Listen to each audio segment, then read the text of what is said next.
Horror कहानियां थी। कौन थी वो? मैं 8 महीने की प्रेग्नेंट थी और अपनी डिलीवरी के लिए अपने मायके गई थी। माँ ने मुझे फोन पर बताया, घर के पीछे की तरफ जो खाली जमीन थी ना, वहां पर एक नया कमरा बनवा लिया है। इतने सालों के बाद जैसे ही अपने घर में कदम रखा, कुछ अलग सा लगा। माँ, ये घर के पीछे की तरफ नया कमरा बनवाने की क्या जरूरत थी? अरे बेटा, घर के पीछे दूर दूर तक खाली जमीन है। तेरे पापा को कई दिनों से लग रहा था कि यहाँ पर एक कमरा बनवा लेंगे तो ताजा हवा मिल जाया करेगी। अब तो ये सब छोड़ और चल जल्दी से दूध पी ले। माँ, मैं थोड़ी देर में पी लूंगी, आप सो जाओ। मैंने दूध का गिलास उठाकर उस खिड़की में रख दिया। पता नहीं कब आंख लग गई। अचानक से खिड़की के पल्लों के खड़कने की तेज आवाज आई। दूध का गिलास धड़ाम से जमीन पर आ गिरा। जमीन पर गिरते ही दूध का रंग लाल हो चुका था। मैंने खिड़की से झांक कर बाहर देखा। चारों तरफ धूप अंधेरा था। उस अंधेरे की तरफ से कुछ आवाजें आ रही थी, जैसे छोटे बच्चे आपस में खिलखिलाकर मस्ती कर रहे हो।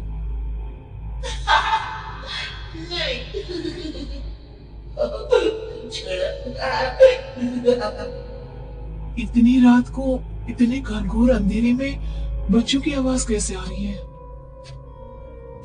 घड़ी में वक्त देखा तो ठीक 12 बजे थे। देखकर मैं सन्न रह गई। बुरी आत्माओं और भूतों की कई कहानियां मैं सुन चुकी थी। वक्त भी कुछ ऐसा ही था।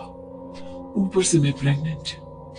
सुना था कि ऐसे वक्त में अक्सर बुरी आत्माएं औरतों का पीछा करती है, तो क्या मेरे पीछे भी?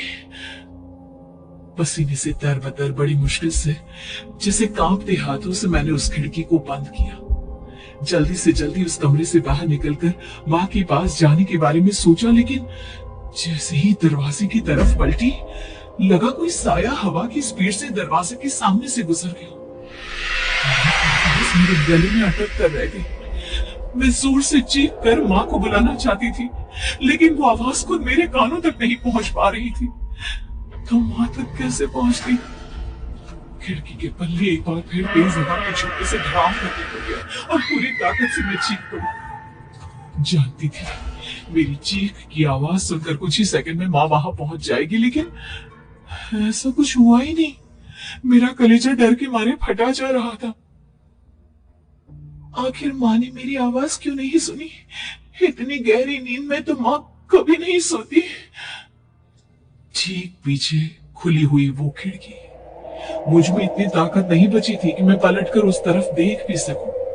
हवा का एक सनसनाता हुआ झोंका उसी वक्त मेरे कानों से आकर टकराया। लगा जैसे किसी ने दबी हुई आवाज में धीरे से मुझसे कहा, चली जाओ यहां से। मैंने दोनों हाथ अपने कानों पर रख लिए और एक बार फिर ताकत लगाकर जोर से चीखने की कोशिश की।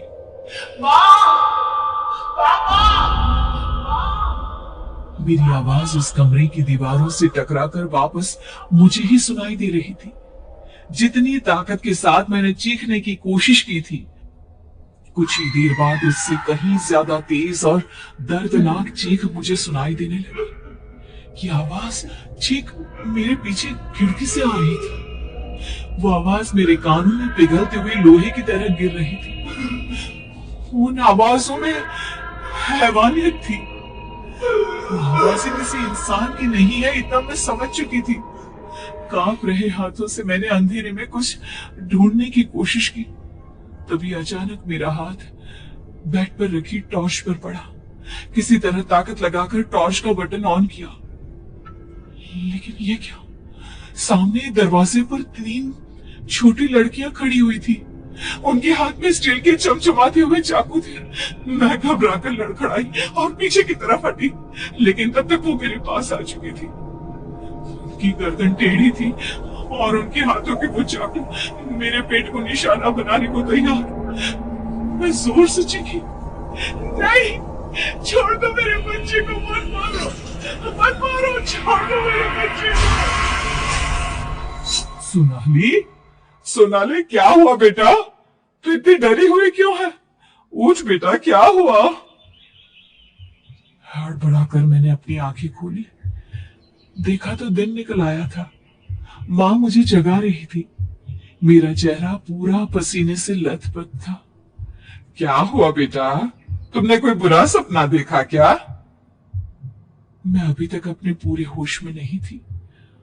वो मेरे बच्चे को मार देगी माँ। वो लड़की मेरे बच्चे को। मैंने घबराकर अपने पेट को छुआ। सब कुछ ठीक था। और वो दूध जो रात को यहाँ पर गिर गया था, उसका रंग लाल हो गया था। माँ ने हंसते हुए दूध का गिलास मुझे दिखाया। तुमने दूध पिया ही नहीं, पूरा का पूरा ऐसे ही रखा हुआ है। तुमसे कहा था ना सोनाली, सेहत के लिए लापरवाही ठीक नहीं बेटा। लेकिन मैंने तो सब कुछ अपनी खुली आंखों से देखा था। ये सपना कैसे हो सकता है?